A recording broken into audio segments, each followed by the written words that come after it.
Bonjour Ziad Tan. Bonjour Monsieur Delem. Merci beaucoup d'être avec nous. Vous êtes chargé d'affaires dans l'ambassade du Liban en France. Vous êtes donc le représentant officiel du Liban dans le pays, puisqu'il n'y a plus d'ambassadeur depuis juin 2023, je le rappelle. Alors la guerre se poursuit. Au Liban. L'armée israélienne a mené de nouveaux raids hier soir, 2 raids aériens au cœur de Beyrouth. Selon un nouveau bilan du ministère de la Santé, 22 personnes ont été tuées, 117 blessés dans ces frappes qui visaient des responsables du Hezbollah. D'abord, comment réagissez-vous à ces nouvelles attaques ? Merci de m'accueillir d'abord. Merci. C'est normal, nous le condamnons. Les frappes israéliennes, pour nous, il est clair qu'elles ne distinguent pas entre quartiers résidentiels et entre militaires, disons. Cela fait maintenant plus de 3 semaines que l'escalade israélienne renforcée se poursuit. On en est à plus de 2200 victimes, plus de 10 200 blessés et toujours 1,2 million de déplacés. Avec évidemment une situation humanitaire, on va y revenir, qui est très très compliquée. Des attaques aériennes, des attaques également au sol, des incursions au sol. Quelle est là aussi votre réaction ? Vous condamnez cette incursion au sol ? Pour vous, c'est une violation de la souveraineté du Liban ? Bien sûr, évidemment. C'est une infraction à la souveraineté du Liban, d'un pays membre de l'Organisation des Nations Unies, membre à part entière, membre fondateur de l'ONU. Et donc nous le condamnons dans les termes les plus forts, bien sûr. Israël affirme agir ainsi en réaction aux tirs de roquettes du Hezbollah. Qu'est-ce que cela vous inspire ? Est-ce que cette réaction, elle est disproportionnée de la part d'Israël ? Bien sûr, elle est démesurée, disproportionnée.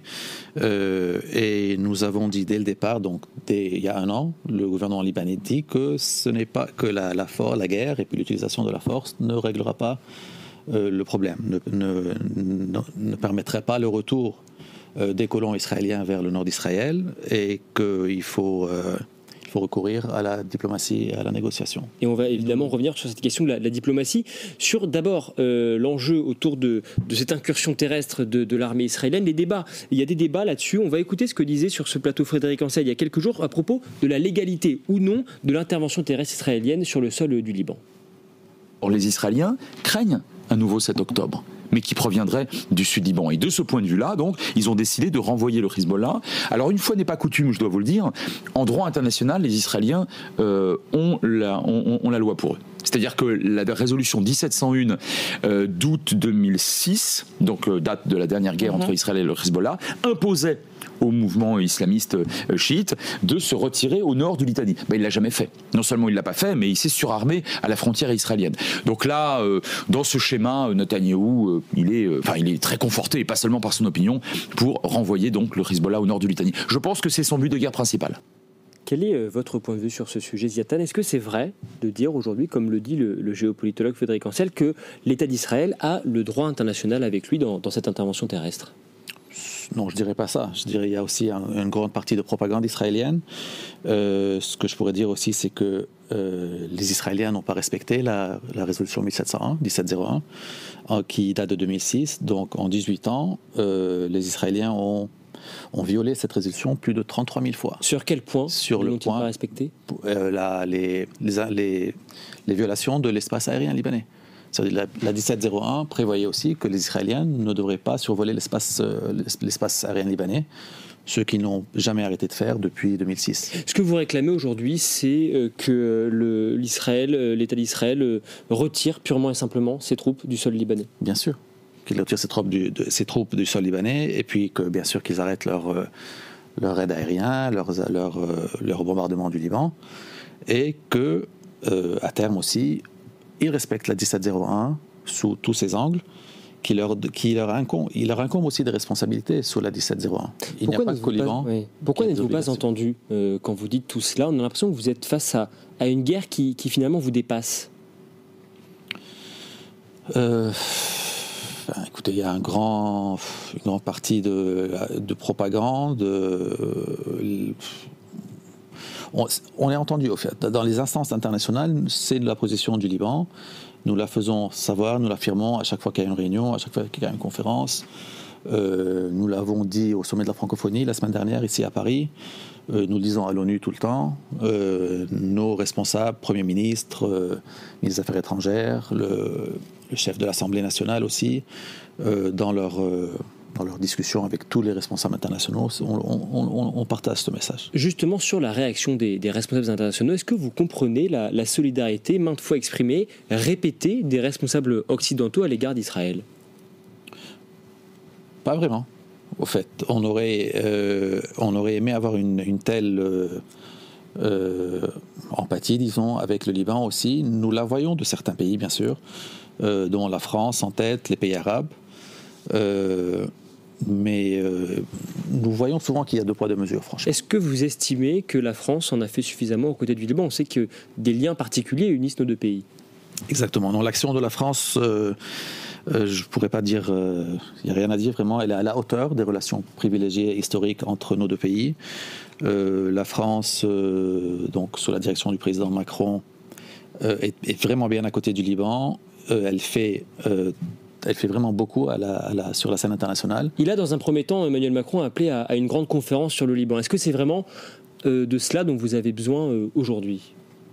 Ça pourrait être, c'est un pas dans la bonne direction. Le Liban a accueilli favorablement cette décision de la France d'organiser la conférence. Et puis la déclaration de solidarité avec le Liban, qui a été émise par le sommet de la francophonie la semaine dernière aussi, ce qui est une première. Parce que les sommets de la francophonie ont des résolutions à chaque fois. Donc c'est chaque 2 ans qu'il y a un sommet. Mais une déclaration de soutien vraiment particulière avec le Liban, c'est une première. Et puis nous l'avons accueilli avec beaucoup de reconnaissance, disons. Quels sont les moyens aujourd'hui du Liban pour faire face à ces attaques ? Écoutez, essentiellement la diplomatie. D'un point de vue militaire ? Sur le plan militaire, justement, écoutez, l'armée libanaise, du point de vue de la doctrine, l'armée est bien sûr face à Israël. Je veux dire, il n'y a pas de question sur ça. Mais au point de vue des équipements, de l'armement de l'armée libanaise, c'est pas un armement de dernier cri. C'est pas un armement vraiment développé. L'aviation libanaise, elle est très ancienne, disons. Ça veut dire qu'aujourd'hui le Liban n'est pas capable de se défendre seul face à ces attaques ? Il est capable de se défendre. Maintenant, le résultat de cette défense, de l'action que mènerait l'armée libanaise, ça demeure l'inconnu. Mais il y a vraiment, je veux dire, entre l'armement de l'armée israélienne et celui de l'armée libanaise, il y a vraiment une grosse différence. Alors, vous avez évoqué tout à l'heure la situation humanitaire qui est évidemment extrêmement compliquée. Comment évolue la situation au Liban ces derniers jours ? Écoutez, les déplacés des villages du sud Liban sont toujours déplacés, donc ils ne peuvent pas retourner dans leur village. Ils sont regroupés dans des centres d'accueil sur la totalité du reste du territoire libanais. Est-ce qu'on sait combien de déplacés il y a depuis le début des frappes ? On parle de 600 000 personnes ? Non, on estime à 1,2 million. 1,2 million de déplacés ? Oui. Il y en a beaucoup dans des centres d'accueil que le gouvernement a mis en place. Donc essentiellement des écoles, des centres, des universités publiques et tout ça, des clubs. Mais il y a aussi des centaines de milliers de Libanais qui ont quitté leur village et qui sont soit chez des proches à eux, soit dans leurs autres résidences. Beaucoup de gens ont des résidences dans d'autres villes, dans la capitale ou bien dans d'autres villes. Comment on s'organise ? Oui, je vous en prie. Il ne faudrait pas oublier les déplacés aussi de la banlieue sud de Beyrouth. Parce que la banlieue sud aussi, depuis 3 semaines, elle est vraiment visée pratiquement chaque jour et chaque nuit. Par des tirs aériens. Par des raids aériens. Et donc, elle est pratiquement vidée de ses habitants. Et justement, comment s'organise pour eux la vie en ce moment ? Est-ce que l'administration, est-ce que les associations humanitaires sont en mesure de leur venir en aide ? Il y a les deux. C'est un travail donc, du gouvernement et des autorités publiques libanaises, des associations, des ONG, donc, des agences de l'ONU au Liban, présentes au Liban, et bien sûr les particuliers, les aides qui vont des particuliers, donc des Libanais de la diaspora vers chez leurs parents au Liban et leurs familles. Cette aide, elle arrive aujourd'hui à destination. Est-ce que vous craignez un désastre humanitaire ? C'est à craindre. Écoutez, l'aide arrive à destination. Pour l'instant, il n'y a pas de problème sur ça. L'aéroport est ouvert. Le port de Beyrouth est fonctionnel aussi. La crainte est là, elle existe. Mais il n'y a pas de problème, disons, d'arrivée de l'aide. Alors, comment sont accueillis ces déplacés ? On sait qu'en 2006, ils avaient été très bien accueillis par les différentes communautés, les autres communautés. Comment cela se passe ? On entend, on lit ici ou là qu'il y a des tensions. Écoutez, il pourrait y avoir des tensions, mais de manière générale, il y a vraiment une grande solidarité de la part de tout le peuple libanais avec ces déplacés, au fait, parce que finalement, ce sont des civils qui ont perdu leur maison, dont les villages ont été détruits, même les villes, disons la banlieue sud, c'est pratiquement une ville. Et donc il y a une grande empathie avec eux et puis une solidarité. On le sent aussi dans la diaspora. L'ambassade du Liban, donc à Paris, nous avons réussi hier à envoyer 1 tonne d'équipements médicaux et de médicaments au Liban, et puis ce n'est rien par rapport à ce que beaucoup d'autres font aussi. Pour les Libanais qui sont sur place, comment est-ce qu'ils réagissent à cette guerre ? Est-ce qu'on est dans la peur de l'embrassement ? Est-ce qu'on est dans l'incompréhension aussi face à une guerre qui n'est pas la leur ? Écoutez, il y a toujours une crainte dans l'embrasement, ça c'est normal, et puis c'est pas seulement les Libanais qui le craignent, ce sont toutes les autorités, tous les dirigeants internationaux, libanais et internationaux. Donc à chaque fois qu'on est dans des discussions, il y a toujours cette crainte dans l'embrasement régional généralisé que tout le monde veut éviter, dont le Liban et la France aussi. Elle mène vraiment une campagne diplomatique au Conseil de sécurité. La France a déjà demandé la tenue de 3 séances exceptionnelles du Conseil de sécurité, dont la dernière hier soir à l'heure de Paris, pour justement donc arriver à un cessez-le-feu et puis éviter un embrasement régional. Sur la question de ces mouvements de déplacés, on sait qu'il y a beaucoup de réfugiés syriens également au Liban depuis les années 2010, depuis 2011. On estime à 400 000 le nombre de déplacés, de réfugiés syriens. Est-ce que vous confirmez qu'ils sont repartis en Syrie depuis le début des bombardements ? Non, les 400 000 dont on parlait, ce sont les 400 000 qu'on estime qui sont rentrés en Syrie. Vous estimez que 400 000 sont rentrés en Syrie ? Oui, au Liban, il y a près de 2 millions de réfugiés syriens. Il y avait, disons, aussi il y a 400 000, donc là 1,6. Est-ce que c'est vrai, vous confirmez que beaucoup de réfugiés syriens sont repartis en Syrie ? Oui. 300-400 000 sont rentrés en Syrie, oui. Qui est plus pour eux, elle est bien plus sûre et sécuritaire que les régions où ils étaient au Liban. Vous avez évoqué tout à l'heure l'aéroport de Beyrouth qui est encore ouvert aujourd'hui malgré les frappes. Ça donne lieu à des images qui sont assez impressionnantes, des avions de ligne qui se feraient un chemin au milieu de ces panaches de fumée. Est-ce qu'il ne faudrait pas fermer cet aéroport justement pour assurer la sécurité des civils ? Non, on ne peut pas fermer l'aéroport de Beyrouth, c'est notre seul point d'accès aérien vers le monde. Il y a d'autres aéroports qui pourraient être ouverts ? Il n'y a pas d'autres aéroports au Liban, c'est le seul.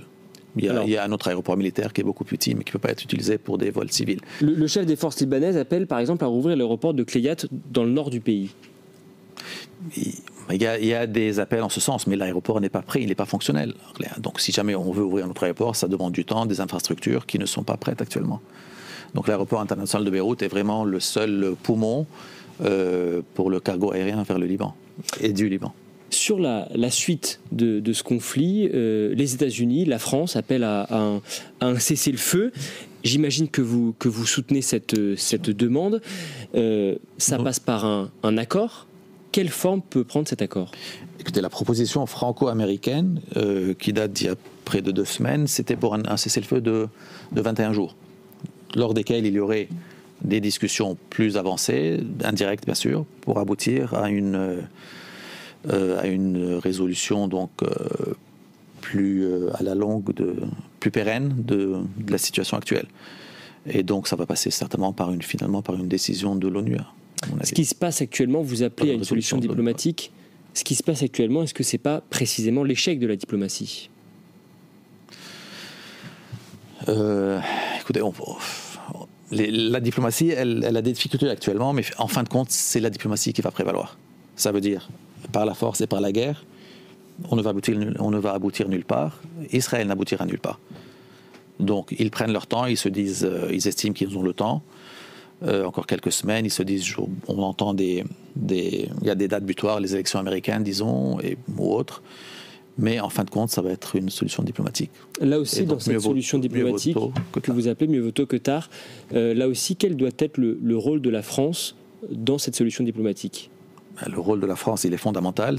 La France est en avant de toutes les discussions, de tous les pourparlers internationaux. La France, c'est pour le Liban le pays qui à l'international fait le plus parvenir la voix du Liban, les positions du Liban. C'est toujours le cas aujourd'hui ? Oui, bien sûr, bien sûr. Oui, non, le Liban compte vraiment beaucoup sur la France et sur le poids de la France au Conseil de sécurité à l'international. Et donc, c'est pour ça que, en tout cas, les autorités libanaises ont accueilli la proposition franco-américaine de cessez-le-feu. Nous avons directement accepté.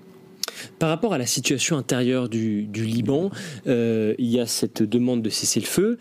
Que va-t-il se passer ensuite ? Est-ce que vous craignez que la situation actuelle enfonce encore plus le Liban dans cette crise, dans cette instabilité politique, dans cette instabilité institutionnelle ?